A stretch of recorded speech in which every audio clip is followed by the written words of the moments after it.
जय हिंद दोस्तों। आपका स्वागत है आपके अपने यूट्यूब चैनल यूपी रोजगार 9। हम लोग पढ़ रहे हैं RRB NTPC RRB group D के लिए प्रैक्टिस सेट। आज हमारा प्रैक्टिस सेट है 32। हम लोग कम से कम 40 प्रैक्टिस सेट करेंगे। 40 प्रैक्टिस सेट में ज़्यादा से ज़्यादा हम लोग जो कॉन्सेप्ट और ट्रिक होती हैं वो हम सीख जाएंगे। ठीक है, जितने भी रेलवे की पिछली परीक्षाओं में आए हुए प्रश्न हैं वो सारे प्रश्न हम इस क्लास में लेते हैं। ठीक है, हमने 5 प्रश्न पहले से ही लिख रखा है। ठीक है, तो आज की क्लास हम लोग प्रारंभ करते हैं। ठीक है, देखते हैं। पहला प्रश्न क्या है, कह रहा एक छात्र को प्रत्येक ठीक उत्तर के लिए 3 अंक मिलते हैं, जबकि प्रत्येक गलत उत्तर के लिए 0.5 अंक काट लिए जाते हैं। परीक्षा में कुल 250 प्रश्न हैं। यदि छात्र ने परीक्षा में 477 अंक प्राप्त किए तो उसने कितने प्रश्नों का उत्तर गलत दिया। यानी प्रश्नों कितने गलत उत्तर हमें छांटना है, कितने प्रश्नों का उत्तर उसने गलत दिया है। ठीक है, देखते हैं कैसे लगाते हैं। सबसे पहले हम मान लेते हैं कितने 250 प्रश्न उसने दिया है किया है। टोटल प्रश्न कितने हैं, 250 क्वेश्चन, और एक क्वेश्चन के लिए कितने नंबर मिलते हैं, 3। एक क्वेश्चन के लिए 3 मार्क मिलते हैं। हम मानते हैं कि सभी प्रश्न उसने सही किया। क्या किया, सभी सही किया। तो 250 गुणते 3 कितने नंबर उसके आने चाहिए, 400। 250 इंटू 3 कितना हो जाएगा, 750। यानी 750 उसके अंक आने चाहिए। लेकिन उसको कितने मिले, कितने 477 अंक। कितने मिले, 477 अंक। घटाते हैं कितने कम, 10 में 7 जाएगा, 3 बचे। यहाँ कितना आ जाएगा, 4, 7 जाएगा कितना, 14 चलेंगे 7 आ जाएगा। यहाँ 6 बचा, 4 कितना है, 2 आया। यानी 273 नंबर उसके कट चुके हैं। अब ये देखना है कि एक प्रश्न उसे कितने नंबर करते हैं। अगर एक प्रश्न वो नहीं करता है तो उसके 3 नंबर कट जाते हैं, और प्लस एक गलत अगर हुआ है तो उसका आधा नंबर और कट जाता है। कितना, आधा नंबर। तो आधा नंबर कट जाएगा, कितना हो जाएगा, तो एक प्रश्न उसके कितने 3.5 नंबर करते हैं। कितने, 3.5 मतलब 7/2। इतने नंबर उसके कटते हैं। एक प्रश्न अगर गलत होता है तो उसके 7/2 नंबर कट जाते हैं। और कटे कितने हैं, 273। तो 273 में 7/2 से भाग देंगे तो 2 आ जाएगा ऊपर, काटेंगे। 7 त्रिका 21, कितना 6, 7 नहीं 63 इंटू 2 कितना हो जाएगा, 78। ये कितना आ जाएगा, 78। यानी उसने कितने गलत प्रश्न किया है, 78 प्रश्न उसने गलत किया है। तो हमारा ऑप्शन नंबर कौन सा हो जाएगा, ऑप्शन नंबर बी आ जाएगा। अगर हमसे पूछा सही कितने प्रश्न किया है तो 250 यानी जितने प्रश्न थे, कितने थे, 250 प्रश्न, उसमें हम 78 घटा देते हैं, कितना आ जाता, 172। ये हमारे कौन से हो जाते, सही सही प्रश्न उसने दिए। ठीक है, अगला देखते हैं प्रश्न नंबर 2। प्रश्न नंबर 2 में क्या है, कह रहा एक पूर्णांक यन दिया गया है 6n+3, 6n+3 का होल स्क्वायर को 9 से भाग दिया जाए। इसे 9 से भाग दिया जाएगा तो शेष हमसे पूछा जा रहा है, शेष। अब सबसे पहले क्या करेंगे, इसका प्रसार करेंगे। ये होल स्क्वायर सूत्र लिखा है तो ए स्क्वायर यानी 36 यानी square plus b square 9 plus 2ab 2a 6n into 3। अब इसे 9 से भाग देना है तो शेष 9 से भाग देंगे तो इसमें 9 आ रहा है, इसमें भी 9 आ रहा है। एक तरह से हम इसको ऐसे भी लिख सकते हैं, 9 यहाँ से कॉमन ले लेंगे, 9 चौको 36, 4 यानी स्क्वायर प्लस 1 प्लस यहाँ कितना लिखा है 18 दूनी 36, या कितना आ जाएगा 4 यानी बटे 9। ये कट जाएगा, यानी से कट गया तो यहाँ कितना शेष आ जाएगा, आर बराबर कितना आ जाएगा, आर बराबर 0 आ जाएगा इसका आंसर। तो ऑप्शन नंबर हमारा कौन सा सही हो जाएगा, ऑप्शन नंबर डी सही हो जाएगा। अगला प्रश्न देखते हैं हम लोग, प्रश्न नंबर 3। प्रश्न नंबर 3 देखते हैं ध्यान से। 5 कितने पावर इसके ऊपर रूट चढ़े हुए हैं, 1 2 3 4, यानी रूट यहाँ लिखा कितना होता है, यहाँ 2। अगर लिखा ना हो कुछ तो हमें 2 ही मानना, 2 लिखा है तब भी 2 मानेंगे, नहीं लिखा तब भी 2 मानेंगे। यहाँ भी 2 होगा, यहाँ भी 2 होगा, यहाँ भी 2। तो अब इन सब पर गुणा कराओ, 2 दूना 4, 4 दूना 8, 8 दूना 16, 16 आया तो यहाँ नीचे लिख लेंगे 16, और यहाँ उससे 1 कम करेंगे, कितना 15/16, 5 की पावर 15/16। तो ये हमारा आंसर आ जाएगा, option number A, option number A. यदि यहाँ अगर डाट डाट ये अनंत तक लिखा होता तो इसका उत्तर कितना आता, 5। अनंत तक लिखा होता तो उसका उत्तर 5 आता, लेकिन ये सीरीज यहाँ से रुक जाती है। खत्म, कितनी बार लिखा है, 4 बार लिखा है, 5 बार लिखा है, 6 बार लिखा है, तो उसका उत्तर दूसरा हो जाएगा। ठीक है, अगला प्रश्न देखते हैं, प्रश्न नंबर 4। प्रश्न नंबर 4 में देखते हैं क्या है, यार एक आदमी 13 वस्तुएं खरीदता है, प्रत्येक वो 70 रुपये की है, प्रत्येक वो 70 रुपये की है। फिर 15 वस्तुएं खरीदता है 60 रुपये वाली, 15 वस्तुएं 60 रुपये वाली। 12 वस्तुएं कितने खरीदता है, 65 रुपये वाली। तो कह रहा प्रत्येक वस्तु का औसत मूल्य हमसे पूछा जा रहा है। क्या पूछा जा रहा है, औसत मूल्य, प्रत्येक वस्तु का औसत मूल्य पूछा जा रहा है, औसत मूल्य। जब 20 प्रकार प्रश्न आए, या तो इनका गुणा करा लें, इनका फिर इसमें जोड़ के भाग दें तो इससे बड़ा हो जाएगा। हम क्या करते हैं, मान लेते हैं कि औसत हमारा 65 है। ठीक है, 65 है। अब हमें सबको इनसे तुलना कराना, 65 है अगर औसत माना है तो 65 से कितना ज़्यादा, 5 ज़्यादा है, कितना ज़्यादा है, 5 ज़्यादा है। और एक संख्या में 5 ज़्यादा है तो कितनी संख्या है, 13, 13 में कितना ज़्यादा होगा, 13 गुणते 65 हो जाएगा। प्लस ये 65 से कितना कम है, 5 कम है तो 5 कम लिखेंगे। और एक में 5 कम है तो 15 में कितना कम हो जाएगा, 15 इनसे गुणा करा देंगे। और ये 65 ही 65 माना तो ये 0 हो जाएगा, बट ये किस में बटेगा, इन सब में बटेगा। 13 और 15 28, 28 और 12 40, कितना है 40। अब यहाँ से लिखें 65, अब यहाँ प्लस या माइनस ये इससे पता चलेगा। ठीक है, अंदर वाले से प्लस लिखते हैं, 13 बचे 65 माइनस 75 बटे 40। अब इसको अलग करते हैं, यहाँ 65 लिखेंगे, ये कितना बचेगा, -10 प्लस -10 बटे 40, 0 0 कर जाएगा, 1/4 यानी 65 प्लस, अब ये माइनस कर देगा, और 1/4 का मतलब कितना है 0.25, यानी माइनस का है तो इससे कम हो जाएगा। तो 64.75, कितना आएगा 64.75। 1/4 इसमें घटा देंगे, ठीक है। ये हमारा इसका आंसर। तो ऑप्शन नंबर कौन सा हमारा सही हो जाएगा? तो नंबर सी सही हो जाएगा। अगला प्रश्न देखते हैं 5 नंबर। प्रश्न नंबर 5 में क्या है देखते हैं। प्रश्न नंबर 5 कह रहा है जब कोई संख्या 40 से बढ़ा दी जाती है तो वह स्वयं की 125% हो जाती है, तो वह संख्या क्या है? यानी 125 हो जाती है तो कितना बढ़ा है? 25% बढ़ा है। कितना बढ़ा है? 25% बढ़ जाता है। कब? जब संख्या 40 बढ़ाई जाती है। यानी जब 40 बढ़ाते हैं तो संख्या 25% बढ़ जाती है। तो इसका मतलब 25% ही 40 के बराबर है। हमको पूछा गया मूल संख्या, तो मूल संख्या अगर इसमें हम 4 से गुणा करा दें, 4 से गुणा कितनी आ जाएगी? 100। 25 चौको 100%। अब तो इसमें जब 4 से गुणा करा दें इसमें भी 4 से कराएंगे, कितना? 4 चौको 16, कितना का? 160। कितना आ जाएगा? 160। ऑप्शन नंबर कौन सही हो जाएगा? ऑप्शन नंबर इसका बी सही हो जाएगा। अगला प्रश्न हमारा है प्रश्न नंबर 6। प्रश्न नंबर 6 देखते हैं क्या है। कह रहा 5x + 1/3x बराबर 4, तो 9x square plus 1/25x square का मान। सबसे पहले देखते हैं यहाँ कितना है? 5 है और यहाँ 9 है, यहाँ 3 है और यहाँ 25 है। यानी इसका उल्टा किया गया है। तो हम क्या करेंगे? दोनों पक्ष में क्या करेंगे? 3/5 से गुणा करा देंगे। क्या करेंगे? 3/5 से गुणा कराएंगे दोनों पक्षों में। जब 3/5 से गुणा कराएंगे तो 5 से 5 कट जाएगा, तो यहाँ कितना आ जाएगा? 3x प्लस, जब इसमें 3/5 से गुणा कराएंगे तो 3 से 3 कट जाएगा, तो यहाँ कितना आ जाएगा? 1/5x। कितना? 1/5x। अब 3/5 से 4 में गुणा कराएंगे तो यहाँ कितना आ जाएगा? 12/5। कितना है? 12/5। अब यही मिल गया, इसका स्क्वायर कर देंगे तो ये मिल जाएगा, ठीक है। तो इसका स्क्वायर करेंगे तो a square 9x square plus b square 1/25x square plus 2a, a यानी कितना?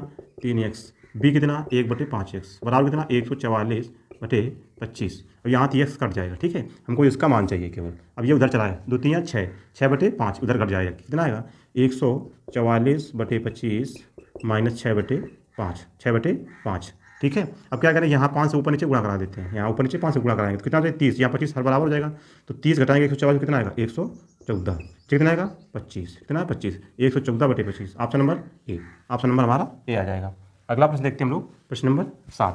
कह रहा है 11% प्रतिवर्ष की दर से 2 वर्षों के लिए x रुपये पर चक्रवृद्धि ब्याज तथा एसआई साधारण ब्याज का अंतर 60.50 रुपये है, तो यक्स का मान क्या होगा? 2 वर्षों के चक्रवृद्धि ब्याज तथा साधारण ब्याज का अंतर दिया गया है, हमसे उसका मूलधन पूछा जा रहा है, ठीक है। देखते हैं जब भी इस प्रकार का अंतर आता है, जो अंतर होता है वो डायरेक्ट हम लिखते हैं। अंतर क्या होता है? r²/100, ठीक है। तो यहाँ इतना है 11, यानी r मतलब रेट, तो 11 का स्क्वायर बटे कितना? 100 आ जाएगा, बराबर किसके आ जाएगा? अंतर के। तो अंतर कितना है? 60.50 रुपये, 60.50। इसका इधर गुणा जाता कितना आ जाएगा? 11 का स्क्वायर 121% बराबर कितना? इधर गुणा हो जाएगा तो 60, 50 दशमलव लगाएंगे तो यहाँ जीरो बढ़ जाएगा, तो दशमलव खत्म हो जाएगा, जीरो खत्म हो जाएगा, यहाँ आ जाएगा, ठीक है। क्या जाएगा? 6050। अब इसका भाग इसमें देंगे कितना? 1% का माना जाएगा कितना? 50। 1% मान कितना? 5% कट जाता है, ठीक है। तो जीरो लगा हुआ है। हमको चाहिए कितना? मूलधन कितना होता है? 100%। तो मान कितना होता है? 100%। तो यहाँ 2 जीरो लगाएंगे तो यहाँ भी 2 जीरो लगाएंगे, कितना आ जाएगा? 100% बराबर 5000। कितना है? 5000 रुपये। ऑप्शन नंबर हमारा डी। ऑप्शन नंबर इसका डी सही हो जाएगा। अगला प्रश्न देखते हैं हम लोग, प्रश्न नंबर 8। प्रश्न नंबर 8 क्या कह रहा है? प्रश्न नंबर 8 में कह रहा है एक समद्विबाहु त्रिभुज। कैसा त्रिभुज है? समद्विबाहु त्रिभुज है। समद्विबाहु त्रिभुज की 2 भुजाएं।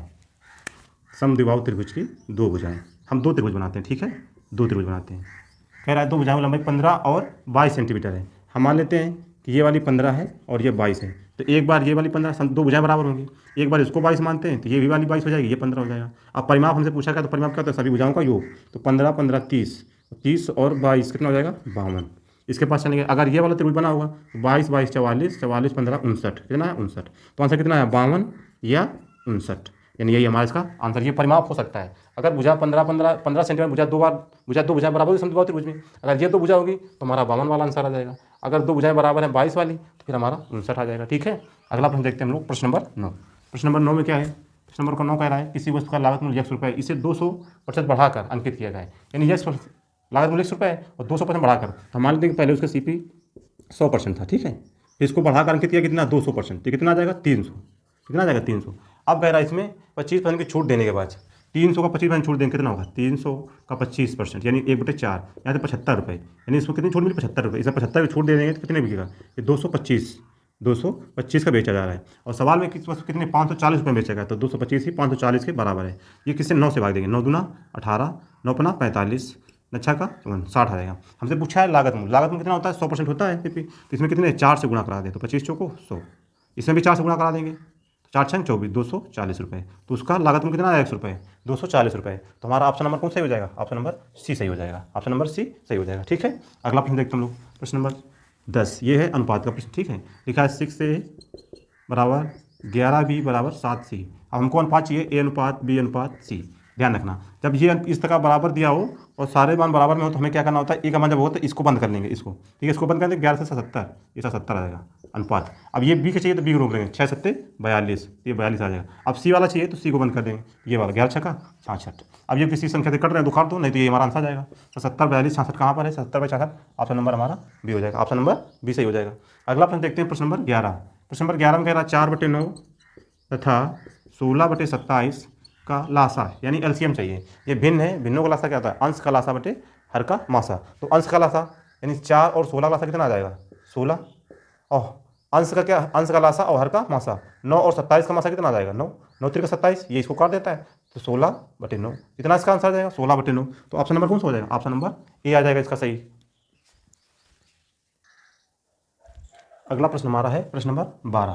प्रश्न नंबर 12 क्या है देखते हैं, कह रहा पाइप ए और बी मिलकर एक खाली टैंक को 30 घंटे में भरते हैं, जबकि बी और सी मिलकर उसे 24 घंटे में भरते हैं, और तीनों मिलकर उसे 20 घंटे में भर सकते हैं। अकेले पाइप बी को कितने घंटे में भर सकता है, कितना 35% भाग अकेले बी उसे कितनी देर में भर सकता है, ये हमसे पूछा गया है। लिखते हैं यानी ए प्लस बी उसे 30 घंटे में भर सकते हैं, बी प्लस सी उसे 24 घंटे में भर सकते हैं, और तीनों अगर मिल जाते हैं ए प्लस बी प्लस सी तो उसे 20 घंटे में भर देते हैं।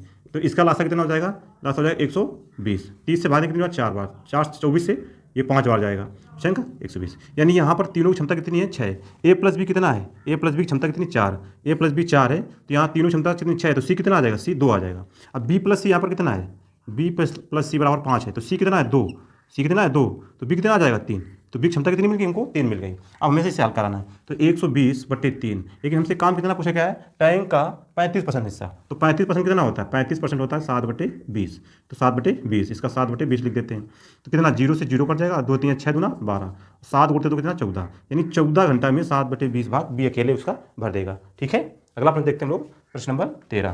प्रश्न नंबर 13 में क्या है देखते हैं, प्रश्न नंबर 13 क्या है, यदि 6 अंकों की संख्या, कितने 6 अंकों की संख्या कौन सी, 4x 5 4x 5 7 3y किससे भाज्य, 72 से भाज्य, 72 किससे करता है, 8 और 9 से।